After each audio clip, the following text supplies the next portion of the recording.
Ahora sí, Leonardo Castagnino, y hoy nos trae algo especial. Bueno, iba a hablar sobre la acción de Corrales o Peguajó, que es un combate que hubo durante la Guerra Paraguay.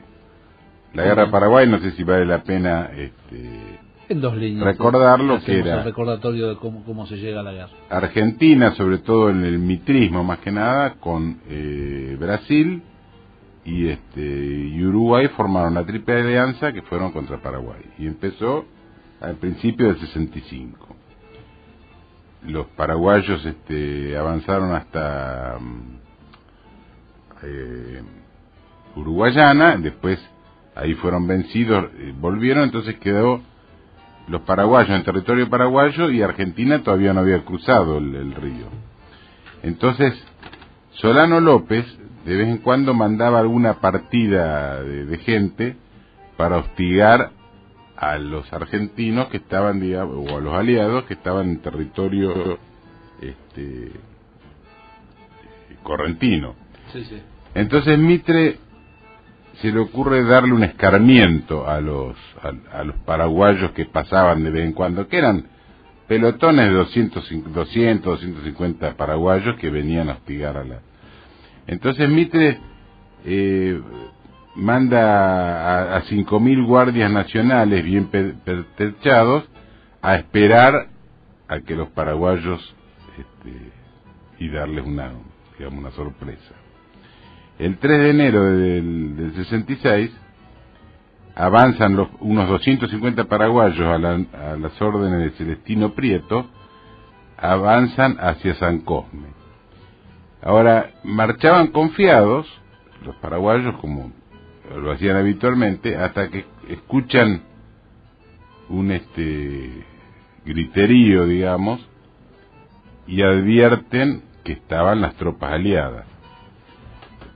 ¿A qué se debe el griterío ese? El general Conesa lo dice en parte que da de la batalla, dice que él arengó a la tropa, la cual, a pesar de haberle recomendado el mayor silencio, rompió en entusiastas vivas que supuse habrían revelado al enemigo nuestra situación. O sea, cuando venían los paraguayos con esa arenga a las tropas gritaron, en fin, y los paraguayos. Entonces los paraguayos, ¿qué hacen?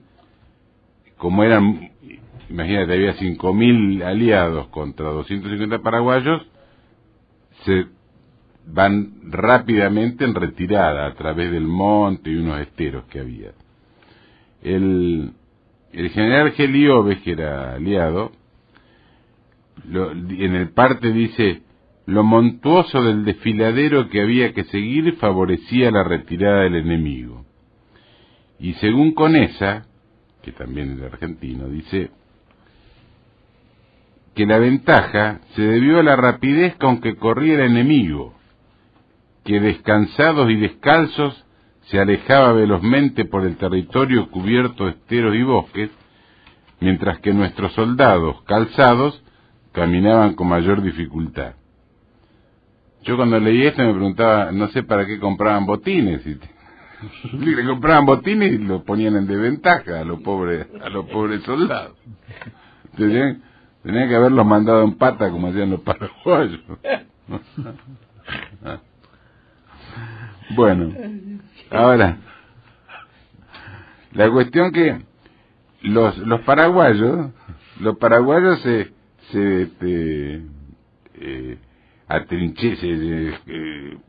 parapetan, digamos, en el monte y empiezan a pelear contra los aliados. Del lado paraguayo, cuando ven que había poco, que el ejército aliado era grande y que ellos tenían muy poco, le mandan primero un refuerzo de 200 hombres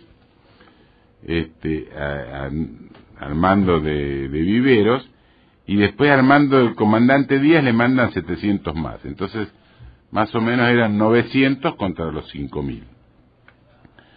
D'Amico, que fue uno de los que participó, dice: con esa, por orden de Mitre, ataca de frente a los paraguayos escondidos en el monte.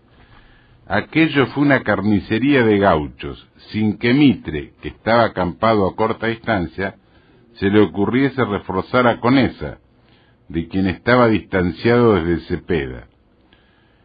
Después, en todo caso, si quieren comento por qué estaba distanciado.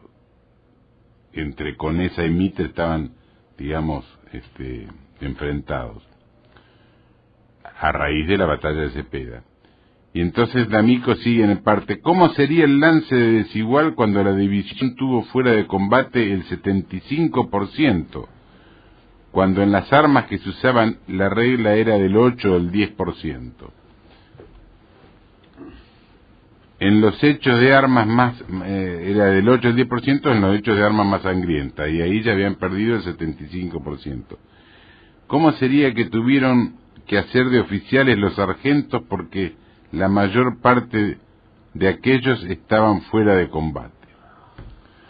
Ahora, la acción duró varias horas, y Mitre después en parte se lamentaba, dice, se lamentaba de que el generoso ardor en la pelea lo haya hecho experimentar sensibles pérdidas. Ahora, Thompson, el ingeniero Thompson da entre 170 paraguayos muertos y hay otro que da, Conesa da 200 muertos. Ahora, paraguayos. Los paraguayos. Ahora, los argentinos casi dice que el 75% de los 5.000, la pérdida es mucho más grande.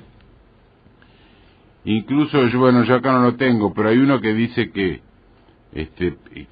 peleaban como hienas los paraguayos. Y bueno, los paraguayos peleaban con todo lo que podían, ¿qué va a ser? El general brasilero Cerqueira, evocando la acción que hacen los paraguayos, lo dice. Está en portugués, yo lo voy a ir traduciendo al castellano. Dice: la resistencia fue digna de alabar, porque los bravos adversarios se mostraban cada vez más ardientes en la refriega, manteniendo brillantemente sus gloriosas tradiciones. Por este combate, como Mitre lo manda a Conesa que pelee de frente contra los otros que estaban parapetados en el monte, algunos lo acusan incluso de traición, como que lo mandó al muere a Conesa. El mismo D'Amico dice: pocos quisieron creer la impericia de Mitre al dar la orden de ataque contra una posición fortificada sin reforzar los atacantes. Muchos creyeron que el propósito deliberado de aniquilar a los gauchos de la división y al propio general Conesa, su enemigo desde que salvó el ejército porteño en Cepeda, cuando él no quiso hacerlo.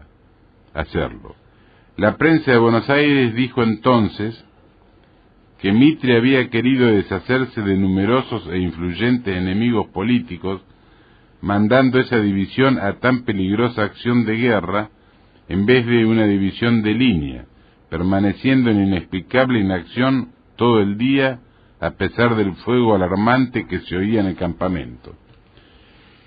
Yo acá no voy a hablar de toda la batalla de Cepeda, pero la batalla de Cepeda, que fue el 23 de octubre del 59, o sea, unos años antes de que esta después bajó, ¿qué había pasado? Mitre había leído en los manuales militares y había hecho una formación oblicua, que se llama, que es como una formación defensiva del ejército, que es difícil atacarlo, pero a su vez él no puede atacar. Entonces, cuando se enfrentó con Urquiza en Cepeda, ¿qué pasó? Él hizo esa formación oblicua, pero Urquiza, ¿qué hizo? En vez de atacarlo, lo pasó por los dos flancos, lo rodeó. Cuando Mitre vio que enfrente no había nadie, pensó que había ganado la batalla. Entonces dice, se había retirado. Claro, sacó la espada y dice, victoria, victoria. ¿Qué victoria si no había nadie? Lo habían rodeado los otros. Entonces, a la noche, cuando cuando se hizo de noche, en el ejército de Mitre empezaron a ver fogones todo alrededor de ellos. Entonces con esa quiso retirarse, y Mitre no, porque como no veía al enemigo, decía que había ganado. Ahí, entonces, al final con esa retiró el ejército por su propia voluntad, y por eso se creó el enfrentamiento. Se creó la historia. Que cuando llegaron a Buenos Aires, Mitre dijo que había sido una heroica retirada. No, había venido. Pero bueno, Cepeda lo podemos comentar en otro programa.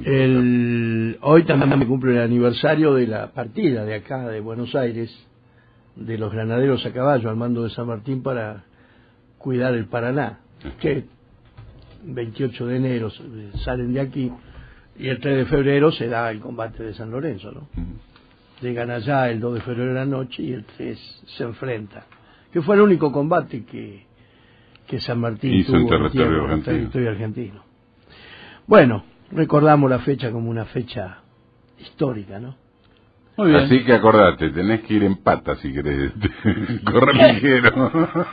Yo tenía un compañero que lo cargaba un tano, él le decía que ponían un ajo, lo metían en el pan y eso comían, lo cargaba y el tano se volvía loco. Y dice, pero ¿qué pueden hablar ustedes? El zapato lo conocieron cuando Mussolini le puso los botines para marchar, decía. Derecha, izquierda, y no sabían cuál era la derecha y cuál era la izquierda. Tuvo que agarrar y ponerle un solo botín y decía, con escarpe, sin escarpe, con escarpe. Y el tetano lo quería comer, ¿no? Lo trataban de bruto, el pobre Tano. Es joda de compañero, el laburo, con escarpe, sin escarpe, y marchaba con un solo zapato, y ya se aprendieron cuál era la derecha y cuál era la izquierda.